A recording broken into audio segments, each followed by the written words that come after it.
Parang dapat may naglaro na nila si Yawi, no? Kasi parang sabihin nila, uy, Team 2, tara, Yawi, pasok ka na, ganun. Hindi, bakit sila mag-venstreak ng sobra? Bakit pa hindi naglalaro si Yawe? Actually, yun nga yung hot topic sa Twitter nabalitaan ko Sabi nila nung una, hindi daw naglalaro si Yawe dahil daw sa studies, nag-aaral. Tapos nag-post daw si Yawe sa Twitter. Lately ko nga lang na ano yung ano niya, yung tweet niya. Nakita ko lang sa TikTok pala yun. Na hindi daw, dahil sa study kaya hindi siya pinaglalaro, kaya siya ready na daw siya maglaro anytime, ito ganyan.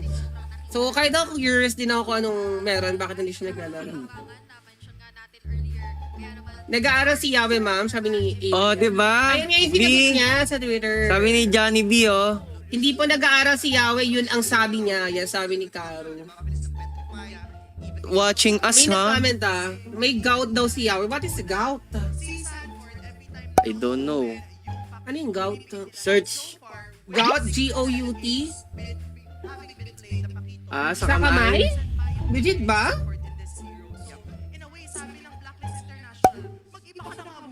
Di ko na alam kung saan ako Most maniniwala. often in the big toe,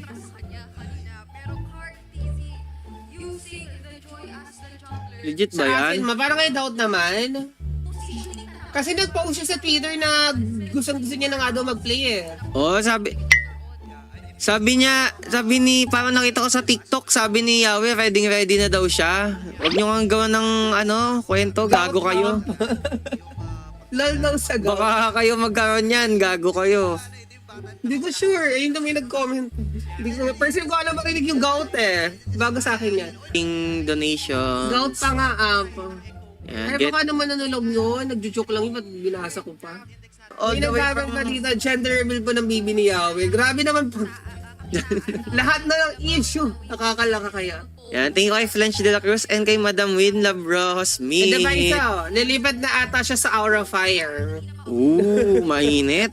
Mainit ang mga chismis na dala nyo, Ano pa ang chismis kung bakit hindi naglaro siya? Hindi, focus kasi si Yawi sa sa business. Yun talaga yun.